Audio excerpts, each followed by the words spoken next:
Sunday evening நல்ல மழையும் பெய்யுது. வீட்டில் எண்ணெய் சட்டி வைக்கலன்னா எப்படி? சுட சுட மசாலா டீயோட என்னோட வெர்ஷனில் டீ கடை ஸ்டைல் வெங்காய போண்டா.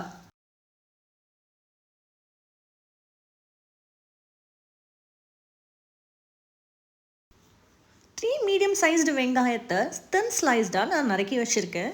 இது கூடவே காரத்துக்கு தேவையான பச்சை மிளகாய் சாப் பண்ணி ஆட் பண்ணிக்கலாம். கொத்தமல்லி, இஞ்சி, சாப் பண்ணி வச்சுருக்கிற கருவேப்பிலை ஆட் பண்ணிக்கிறேன். கொஞ்சமாக கலருக்காக red chilli powder, hot oil, 2 spoon கடலை மாவு, 1 ஸ்பூன் அரிசி மாவு, தேவையான அளவு உப்பு ஃபைனலாக ஆட் பண்ணிக்கிறேன். முதல்ல எல்லாத்தையுமே கிரம்பிள் பண்ணி மிக்ஸ் பண்ணிக்கலாம். ஃபைனலாக தேவையான அளவு தண்ணி ஆட் பண்ணிக்கலாம்.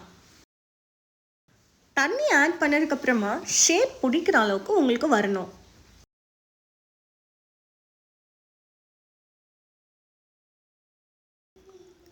எண்ணெய் சூடானதும் ஒன்றுன்னா எண்ணெயில் போட்டு பொரிச்சு எடுத்துக்கலாம். இதை முடிஞ்ச வரைக்கும் மீடியம் ஃப்ளேம்லேயே பண்ணிங்கன்னா உள்ளே ஃபுல்லாக வெந்துடும். ஹை ஃப்ளேமில் பண்ணிங்கன்னா மேலே தீஞ்சிரும், அதோட உள்ளவும் பெருசாக வெந்திருக்காது. இதை கொஞ்சம் பொறுமையாக தான் குக் பண்ணணும். பட் டேஸ்ட் கண்டிப்பாக உங்களுக்கு டீ கடையில் இருக்க மாதிரியே கிடைக்கும். டீ கடை ஸ்பெஷலாக என்னோட ஆல் டைம் ஃபேவரட் இது. உங்களுக்கும் ஃபேவரட்னா give me a high five. இந்த ரெசிபியை ட்ரை பண்ணிவிட்டு கமெண்ட் பக்கம் வாங்க, சாட் பண்ணலாம்.